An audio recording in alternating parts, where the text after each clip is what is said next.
his comment, I think, and so he should go.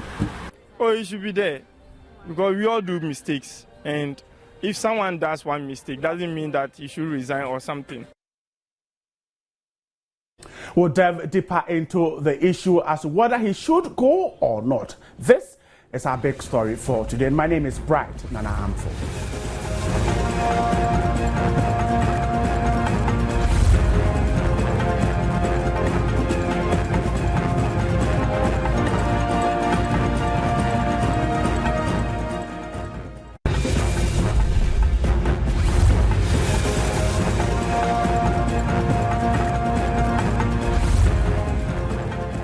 The Alliance for Accountable Governance is asking the EC's chairman to resign after what they claim is what happened at the Supreme Court, that they are demanding that the chairman of the Electoral Commission, Dr. Kwadwo Afara-Gyan, should resign. According to Sir John, for instance, Dr. Afara-Gyan has lost the credibility to stay in office as the chairman of the Electoral Commission and oversee another election.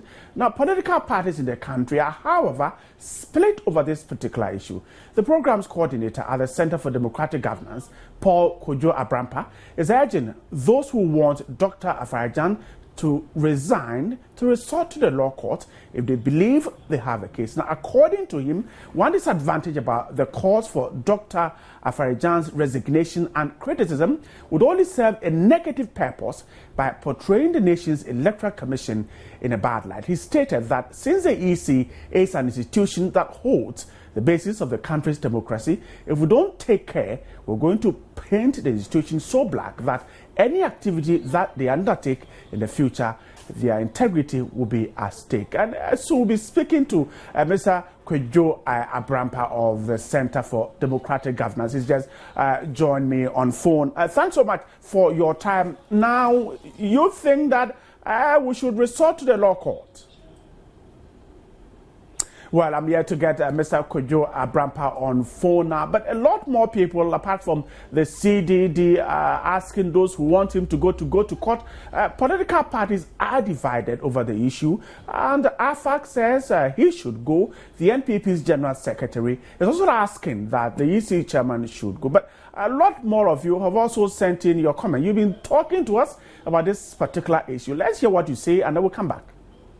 No, because if he resign, the one coming, what is going to give it to us? Because he have been there, he know the errors. Imagine you are a new boss and they are sacking you, bring another person. What will happen? Trouble. Oh, he should be there because we all do mistakes, and if someone does one mistake, doesn't mean that he should resign or something. We are all learning, and it's a process of learning. One day everything will be okay. He was already in his comment, I think, and so he should go. They should make some reform in their electoral commission. Afara-Gyan is supposed to go. He's not supposed to say he's old and he can't take good care of the position he's taking part. Now overvoting. Now, if there's the meaning of overvoting now become in different way altogether. Me to me, Afara-Gyan also step down. Now you pay any powerful fraud. I didn't see on us any powerful fraud, so a penal. And Kobasa government now, Tessun de Bay.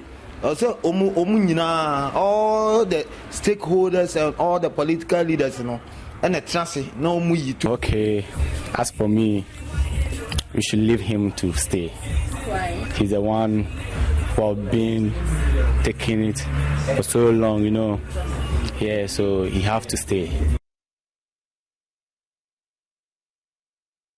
Well, we're trying to speak to the CDD man on some of the reasons he is saying the call for the man to resign is inappropriate. But let me speak to the national organizer of the Convention People's Party. He's ready in the studio, Mr. Abufogo. Great to have you once again. Now, political parties are divided. What is the position of the Convention People's Party?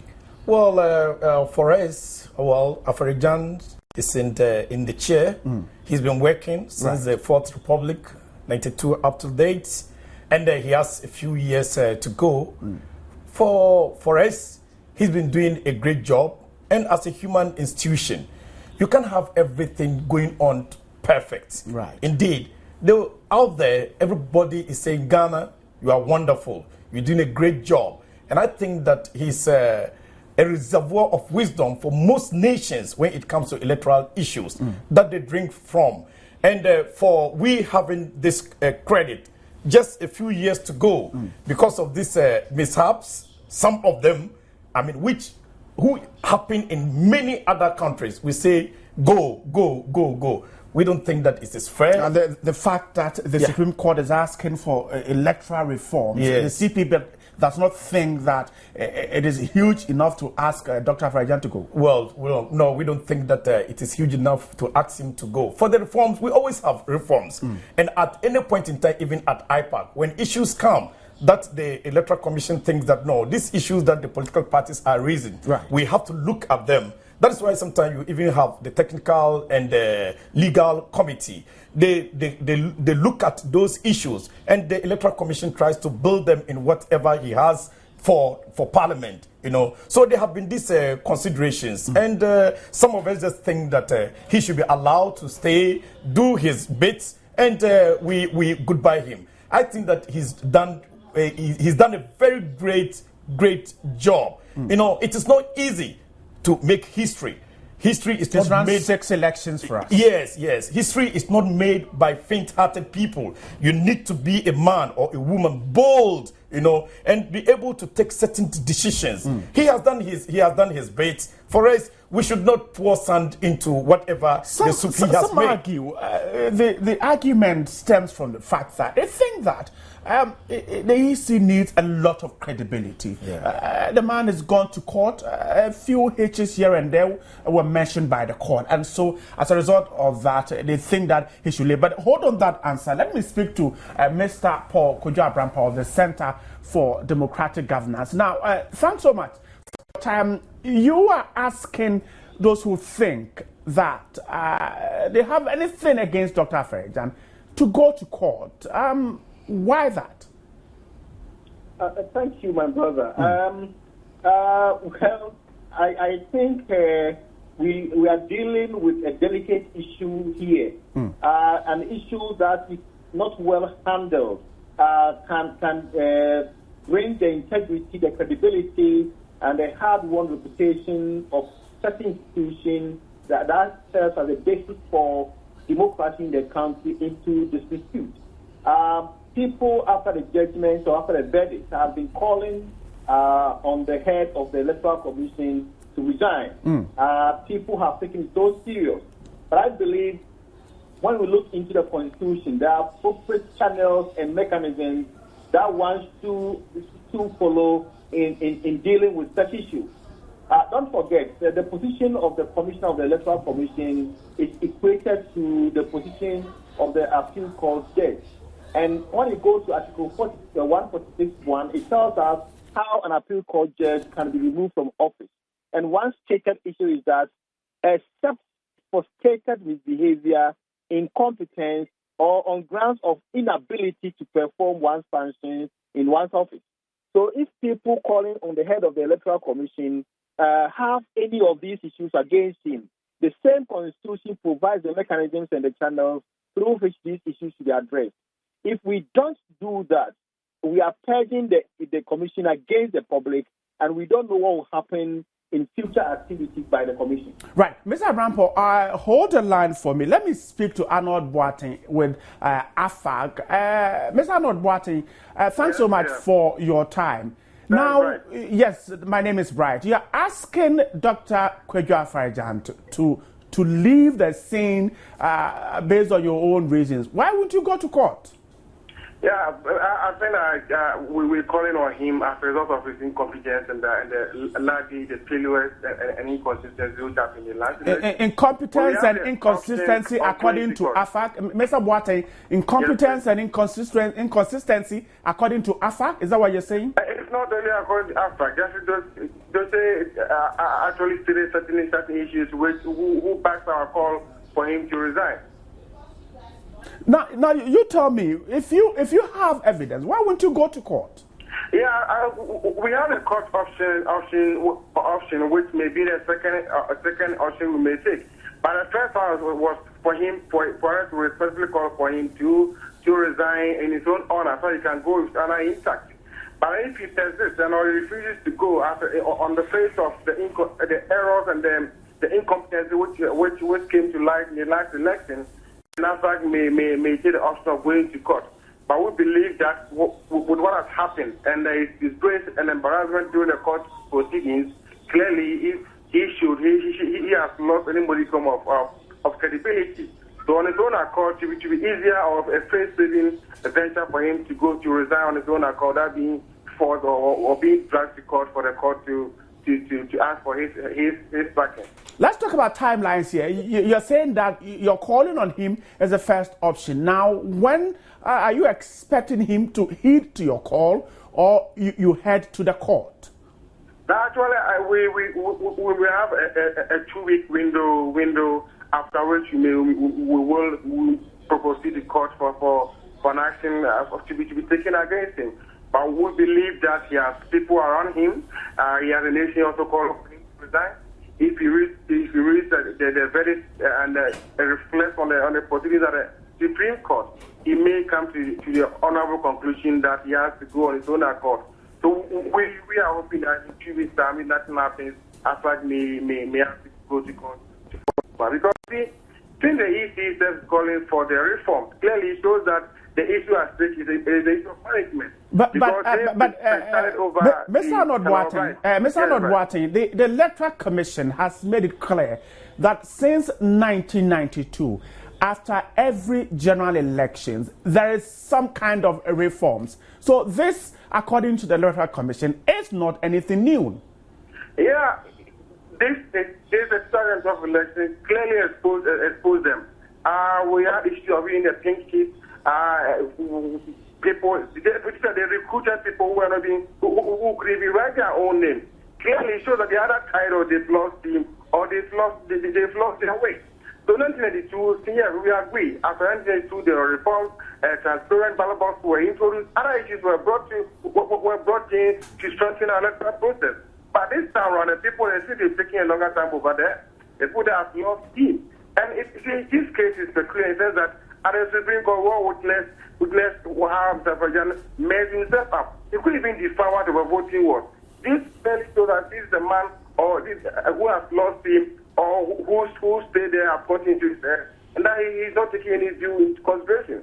You see, after raising these issues prior to elections, call upon the Stoba have to open up and take other views on board to make the process better than it has been other years. But clearly, he refuses to listen.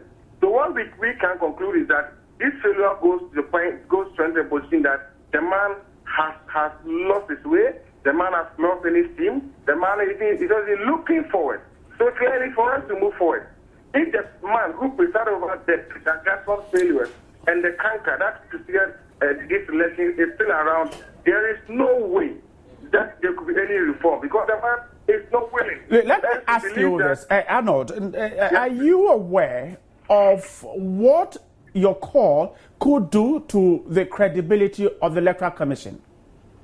The question was, let me rephrase my question. I'm asking you that you're asking the commissioner to resign. Now, when he resigns, what do you think would happen to the Electoral Commission by way of its credibility? This whole process, the man who was singled out as the devil, or I use it cautiously, was Mr. Forojan. His remover gives other lieutenants to also act or bring in new fresh space, a new blood, and a new vision and outlook to handle the whole process. All right.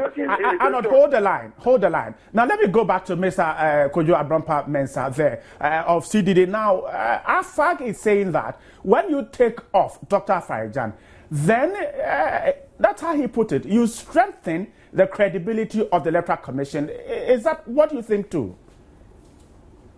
Yes, my brother, thank you. And let me greet my colleagues there. I don't have problem with people who handle issues with facts and concrete, and they are determined to push it forward. Right. Our problem at CDD is if the issue is left hanging without pushing it forward, then better don't start at all. Because what it seeks to do is the exact question that you asked.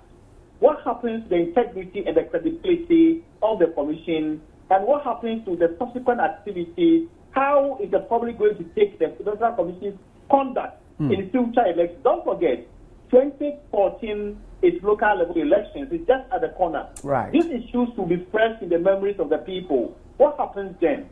That is why we are worried. So if indeed, after reading the Constitution I've just read to you now, so that the Electoral Commissioner is incompetent, so that it has its conducted itself in the office, so that he doesn't fit to hold the position anymore, we better follow the due process, kick him out of office, so that we save the institution as the Electoral Commission, being the basis for democracy in the country. We don't take that image, and you don't cause commotion in polling centers in future activities of the Commission. Right. Thank you so much, Mr. Paul Kojo Abrampa-Mensah of the Center for Democratic Development. Now, Arnold, you are still there. Now, you heard Mr. Abrampa-Mensah talk about the fact that the danger here is about the credibility of the Electoral Commission. You're still not worried. You're still not perturbed, and you'll still go ahead asking the man to resign. Yeah, thank you. I think the credibility of Dr. But the line was very bad. But I think I heard you were asking about the credibility of Dr. Farjan. If the Electoral Commission, if Mr. Farjan is delayed. Exactly. I think Mr. Farjan does not consider the easy. It is his attitude and his way of management that has brought the issue to this level. So when he leaves and we have a new person with better management skills and equal abilities, we are hopeful that you don't, Mr. Boasi, you don't even think that even if he has to be removed, the proper procedure should be done instead of throwing it out to the public that the man should resign. You don't think the proper processes should be followed to get him out? Yeah, right. The public is one of the ways of getting to Dr. Farjan. He's a person clearly, who would not even listen to anybody. And so we believe about bringing the first prayer into the public. He may listen to the sentiments being expressed and step aside. If that doesn't work, I think we may take the second option of going to court. But for now, I think that by throwing into the public, they all saw him on TV. They saw his snobbish responses, and I think that they all came to the conclusion that the man was the main cause of dragging his name to the mass. That's according to AFAC. Yeah, and according to AFAC and much of the public. If it goes on our Facebook page or comments on the story, about 95% of people who are commenting are supporting. How many people commented on your Facebook page? I can say about 1,200. And we have over 10 million Ghanaian voters. Yeah, no, but how many people are on social media? If we have 1,000 people criticizing us for on social media, Facebook alone, I think that is a good measure to say that the man has done a bad job, and with him being there, you see, but our concern does not have to do with his potential, but his attitude, manners, and management skills. These are issues which, if he doesn't do the reforms, will never take place. And so while he's there, anything that may throw light on his weakness and flaws, he may set it aside. Right. And that may not work out well for the nation. Let's wrap up the conversation. In 2 weeks' time from today, you are heading to the courts. Clearly, yeah, that option is very, very much likely. In 2 weeks, if he does not resign, AFAC will proceed to the court. Thank you so much. Arnold Boateng is our Alliance for Accountable Governance. Let me come back to the studio. Abu Fogo, you heard the conversation. Yeah. And the fact that AFAC says that, the man's credibility is at stake and so he should go. Well, like I mentioned earlier, we CPP are not even looking at those issues. We are much concerned about certain doings of the EC that needs to be strengthened, like the issue of education, you know, and the reform that we are all talking about. Right. You know, after every election, I mean, things like they would have to definitely be reforms, going back to see the mistakes that we have made. But in any case, like he mentioned, you can never have, we all agree that you can never have an election that will be 100% without problems. Go bring even an angel to oversee the election, to become the EC chair. At the end of the day, you are going to have certain hiccups, right. you know. And if it is that every election, when we find these things, we should say that the electoral commission that is put there should resign. I mean, what are we going to put this country into? Because the issue is that we all agree, so long as it is a human institution, we'll all try to work for perfection. But there's no day that we can ever have perfection. So for some of us, okay, we think that the man has, well, in one way or the other, done very well. The whole world, everybody is talking about it. Okay, it is that maybe we haven't been going to court to pursue issues, then maybe see the flaws like we are seeing today. But those flaws, they were there since 1992. There were even boycotts, you know, and we had even the stolen verdict and what have you. These things are there. And other nations face the same. Even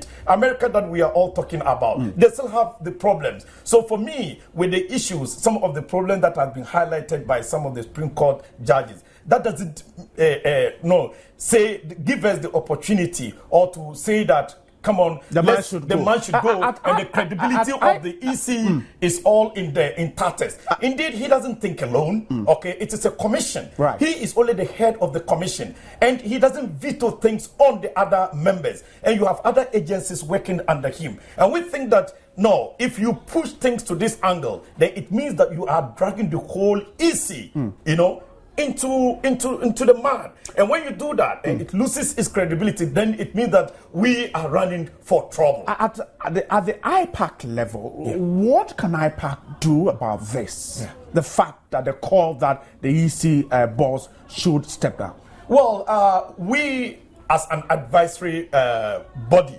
okay, I don't think that we'll go to EC. Definitely, we'll be divided. Even from the same political party, right. You would have people, others maybe representing IPAC, at IPAC, thinking that maybe the man should just run the rest of his years and go. He has done well. And others will say, he should just go. And I don't think that we'll even send issues like this to the table of IPAC to go discuss. Indeed, ours is to advise on electoral issues, but not the people that have been engaged by government. Although at a point we will always try to caution them that they should do their best so that at the end of the day we would have very successful or fruitful elections.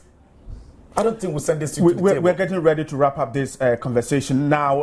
CDD thinks that we should be cautious about this, else we undermine our institutions. AFAC says that no, the man should go because he is tarnished the image or the credibility of the Electoral Commission.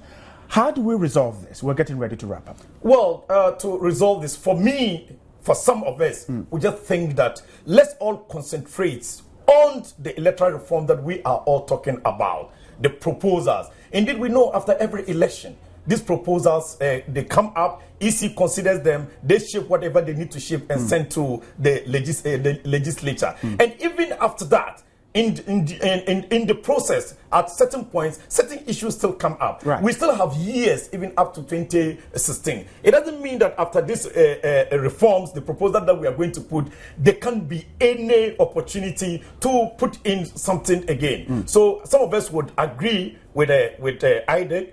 Let's all CDD. Sorry, let's agree with CDD. Let's allow the man to run. But indeed, if others think that no, they would not agree what he has done, they cannot understand, then they go through the due process to get whatever they want to get. But I don't think that it will be the best for this nation. Thank you so much for speaking to me. Abu Fogo is the national organizer of the Convention People's Party. We'll be talking about the call for Dr. Kwadwo Afari-Gyan to leave the scene, according to AFAC, and perhaps the General Secretary of the New Patriotic Party. And that's how we're wrapping up the first segment of the show for today. And of course, we have the other segment, the JN Interactive segment, where we talk all about you, about what you've been doing on our social media platforms, what you've been talking about, and what you have also been telling us on this particular issue of asking the Electoral Commission boss to step down, according to AFAD and some political parties. We're coming back in a moment. Stay right there. I'll be back.